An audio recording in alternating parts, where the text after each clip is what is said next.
Let us take one more example for understanding abstract classes. So here I am taking an example of KFC.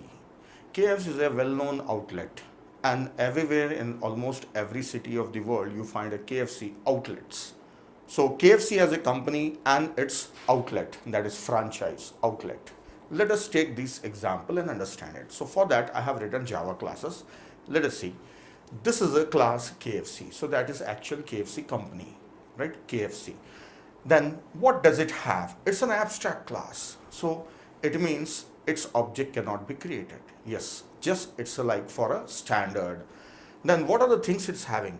It's having a concrete constructor, concrete make item, how to make an item, right? This is concrete, means how to make an item will be given by KFC, right?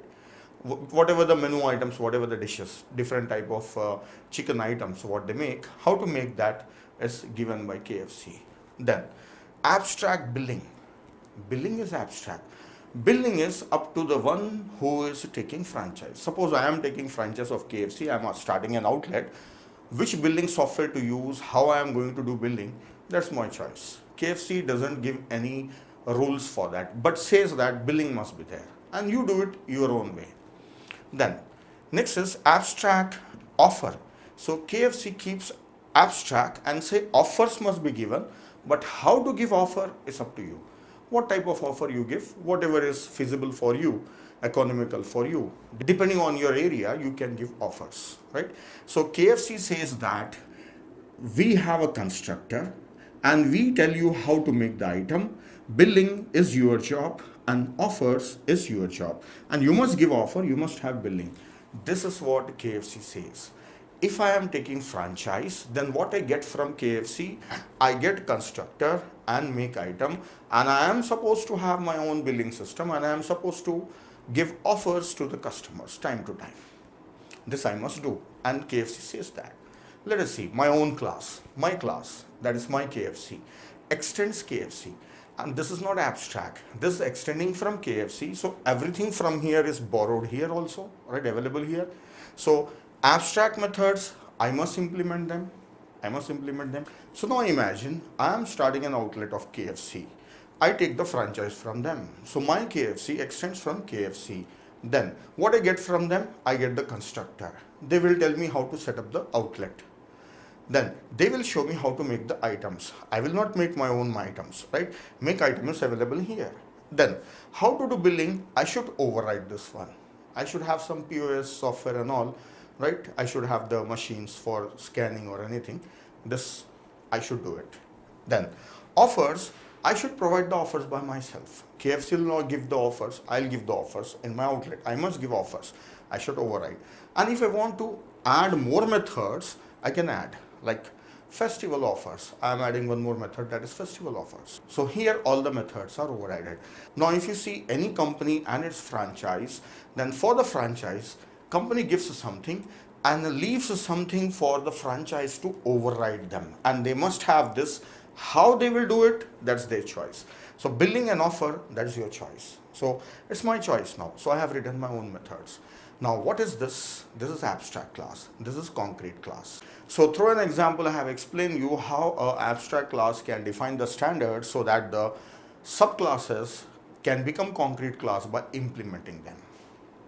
So when I explain these things in Java, when we come across this, I'll take this help of these examples and explain at that time also.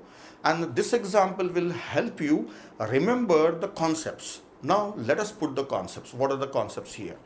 First point, you cannot create the object of abstract class. Yes, you cannot find an actual outlet from KFC itself.